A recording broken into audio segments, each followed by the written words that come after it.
प्रिय भाई और बहनों, आज का शुभ संदेश के लिए आप सभी को हम स्वागत करते हैं। अंधेरा छोड़कर अब नूर की राहों को अपनाओ।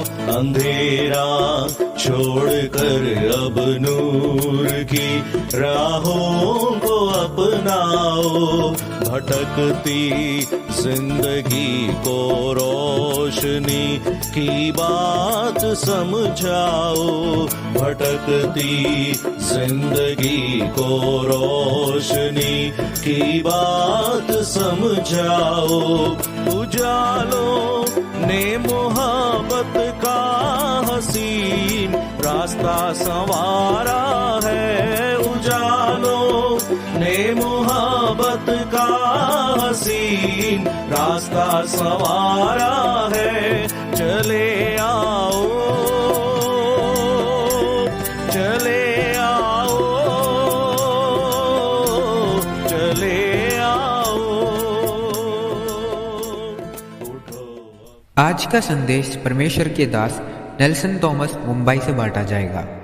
प्रार्थना के साथ सुनिए। प्रभु परमेश्वर की स्तुति हो। थोड़ी देर के हमारे मनन के लिए आइए पढ़ेंगे मत्ती रसूल समाचार 5वां अध्याय उसका 15वां पद। Matthew's gospel chapter 5 verse 15। मसीह विश्वासी का एक सौभाग्य है अंधकार से भरा हुआ एक संसार पे ईश्वरीय ज्योति पाकर समाधान और शांति के साथ जीवन बिता सकते हैं। जब हम चारों तरफ देखते हैं, अनिश्चितताओं को देखता है, अनसर्टनिटीज को देखते हैं, परेशानी और संकट को देखते हैं, अंधकार को देखता है, अज्ञानता को देखते हैं। बहुत सारे लोगों को जीवन का मकसद नहीं समझता, जीवन का आगे क्या होगा नहीं समझता। लेकिन मसीह विश्वासी प्रभु के बड़ी दया है, कृपा है, अनुग्रह है। वर्तमान के संबंध में, भविष्य के संबंध में वो परेशान नहीं, चिंतित नहीं, क्योंकि ईश्वरीय ज्योति वो पाया है। अब ये 15वां पद में मत्ती 5:15 में यीशु मसीह हमें बताते हैं कि हम दूसरों को ज्योति देना चाहिए। यीशु ने कहा 16वां पद में, तुम्हारा प्रकाश मनुष्यों के सन्मुख इस प्रकार चमके कि वे तुम्हारे भले कामों को देखकर तुम्हारे पिता की जो स्वर्ग में है महिमा करे। तो आपका और मेरी जिम्मेदारी है, हमने जो पाया प्रभु यीशु मसीह के द्वारा, आत्मा का उद्धार, वर्तमान और भविष्य के संबंध में आध्यात्मिक जानकारी, समाधान और आशा, एक धार्मिकता का, पवित्रता का जीवन जीने का तरीका, जो भी ऐसी आध्यात्मिक सच्चाइयों का जो पहचान हम पाए हैं, हमारा जीवन के द्वारा, हमारे चरित्र के द्वारा, शब्दों के द्वारा इस ईश्वरीय ज्योति का प्रकाशन लोगों तक पहुंचाना हमारी जिम्मेदारी है।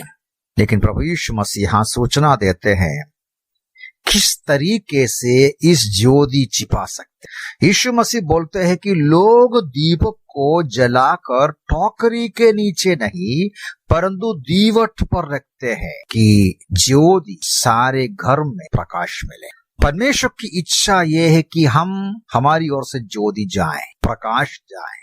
अब यहाँ यीशु मसीह एक बात बताते हैं, ज्योति को रोकने का 2-3 कारण का सूचना देते हैं। ये शब्द, ये वचन में हम पढ़ा, टोकरी के नीचे। ये टोकरी, यहाँ जो शब्द इस्तेमाल किया है वो अनाज या ऐसी चीजों को नापने के लिए इस्तेमाल करते थे। ये बिजनेस के, धंधा के या हमारे काम और कार्य के संबंध में जुड़ा हुआ है। यीशु मसीह कहने का तात्पर्य है कि जब एक विश्वासी का विचार और कार्य और ध्यान अपना धंधा, धनदौलत और ऐसी बातों पर लगे रहते हैं तो ईश्वरीय ज्योति दूसरों तक पहुंचाने में रुकावट बनते हैं। इसके अलावा यीशु मसीह ने ये भी कहा, मरकुस का सुसमाचार 4:21 में पढ़ते हैं, वो उनसे कह रहा था, क्या दीपक को इसलिए लाते हैं कि उसे टोकरी या पलंग के नीचे रखे जाए। यीशु बोलता कोई पलंग के नीचे दीपक रखता नहीं है, दीपक दीवट पर रखते हैं। तो यदि पलंग के नीचे रखेगा तो ज्योति नहीं मिलेगा। यहाँ सूचना देते हैं, पलंग दर्शाते हैं आराम का जीवन, आलसीपन का जीवन। एक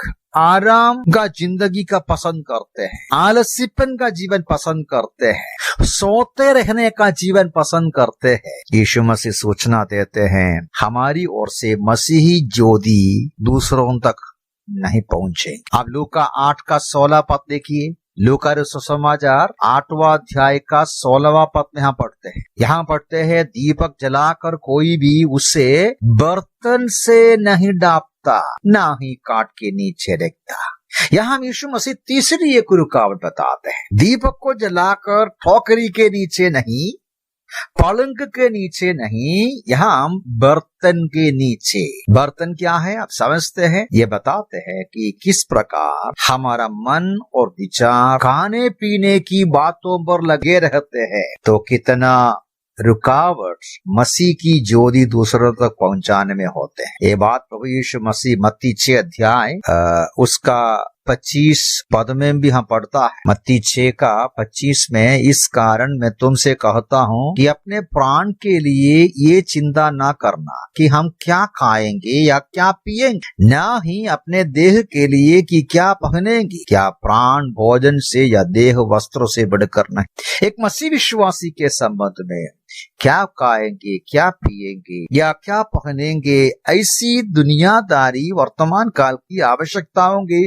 ऊपर चिंता नहीं करना है। चिंता करने से ऐसा लगता है कि हमारा ज्योति को बर्तन के नीचे रख दिया या ईश्वरीय ज्योति दूसरों तक पहुंचा में रुकावट होता है। लूका सुसमाचार उसका 11वां अध्याय का 23वां पद में, कोई भी दीपक जलाकर तहखाने में नहीं रखता, ना टोकरी के नीचे रखता, पर उसे दीवट पर रखता है। देखिए यहाँ चौदी एक विषय को बताते हैं। ज्योति को रोकने वाला चौदी बात तहखाने।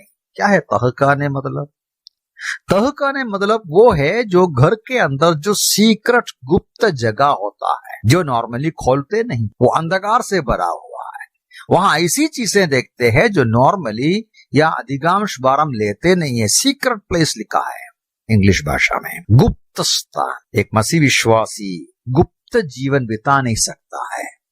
इसलिए तो यीशु ने कहा ये पहाड़ जो पर्वत के ऊपर है वो छिपा नहीं सकता। एक मसीह विश्वासी चुपचाप की जिंदगी नहीं बिता सकता है। हमारा जीवन सबके सामने खुल्लम खुल्ला रहना पड़ता है। दुख की बात है, कुछ ऐसे विश्वासियों को हम देखता है उनका जीवन पूरा रहस्यमय जीवन है। जिंदगी में बहुत सारी गुप्त बातें होता है। सारी गुप्त बातें परमेश्वर जानते हैं, कोई भी कुछ भी छिपा नहीं सकता, वो अलग विषय। लेकिन यहाँ की बात यह है कि हमारा ज्योति में फैलाने में, ज्योति देने में, प्रकाश देने में रुकावट करता है। तो 4 बातों के ऊपर यीशु मसीह बताते हैं। इन 4 विषयों से ठोकरी के नीचे अर्थात धंधे की बातों में, बिजनेस की बातों में, पैसा कमाने की बातों में लगे रहने वाला विश्वासी ज्योति दे नहीं सकता। पलंग के नीचे आराम और सुखदायक जीवन जो पसंद करते हैं वो ज्योति दे नहीं सकता। बर्तन के नीचे खाने पीने की बातों पर मन लगाया हुआ ज्योति दे नहीं सकता। तहखाने के अंदर रहस्य जीवन, गुप्त जीवन, जिसका जीवन खुल्लम खुल्ला नहीं, प्रभु के सामने वो ज्योति दे नहीं सकता। अंतिम रूप में हम कैसे ज्योति दे सकते हैं? एक सच्चे मसीह विश्वासी के अंदर से ईश्वरीय ज्योति कैसे प्रकाशित होगा, कभी नहीं भूलना चाहिए। सच्ची ज्योति प्रभु यीशु मसीह खुद है। हमारे अंदर का ज्योति हमारा नहीं, यीशु मसीह का ज्योति है, ईश्वरीय ज्योति है। उनसे हमें पाना है। उनसे पाना है तो उनके ज्योति पे चलना है, उनकी ओर देखना है, उनके करीब रहना है, उनसे नजदीक का रिश्ता रखना है। जब हम प्रभु के नजदीक का रिश्ता रखेगा, उसका ज्योति हमारे द्वारा चमकेगा, हम रिफ्लेक्ट करेगा। बस अंतिम में यूहन्ना बपतिस्मा देने वाले के बारे में लिखा हुआ एक वचन है। यूहन्ना का सुसमाचार 5वां अध्याय 35वां पद में यूहन्ना बपतिस्मा देने वाले के बारे में ऐसा लिखा है, वह तो जलता एवं चमकता दीपक था। चमकने के लिए जलना चाहिए। ये बात बहुत जरूरी है। हमें इस बात को समझना है। यहाँ जो दीपक की बात कहते हैं, पुराने जमाने का दीपक की बात है। जो बत्ती से बनाया हुआ है, बत्ती और तेल से उसका इस्तेमाल होते हैं। जैसे एक दीपक जलते जाते हैं, वो जलने से क्या होता है, वो बत्ती खत्म होते जाता है। मेरे प्यारे भाई बहन, मसीह विश्वासी की बड़ी जिम्मेदारी है यीशु मसीह का प्रकाश देना, यीशु मसीह का ज्योति दूसरों तक पहुंचाना। ये हमारी सेवकाई है, हमारी जिम्मेदारी है। ये होना है, प्रभु यीशु के किनारे पर करीब रहना है। उसके अलावा हर प्रकार का स्वार्थता को छोड़ना है, स्वयं मरने के लिए तैयार होना है। एक बत्ती समान जलता रहूंगा, तेरी महिमा मेरी कामना, हम गीत गाते हैं। एक बत्ती समान जलकर समाप्त होने के लिए तैयार होना चाहिए। प्यारों, एक दीपक जल रहा है, दूसरों तक ज्योति पहुंचाते हैं, स्वयं समाप्त होते जाते हैं। ये मन का भावना बहुत जरूरी है। प्रभु हमें सहायता करे। यीशु मसीह का आदेश, इच्छा है अपने लोग, उनका प्रकाश चमकना चाहिए। अन्य लोग हमारे द्वारा, हमारे जीवन के द्वारा यीशु मसीह को पहचानना चाहिए। हमारे भले कामों को, हमारे भले चरित्र को, शब्दों को देकर ईश्वरीय ज्योति समझकर परमेश्वर की महिमा करना चाहिए। प्रभु इन वचनों से हमें सहायता करे। प्रभु के नाम की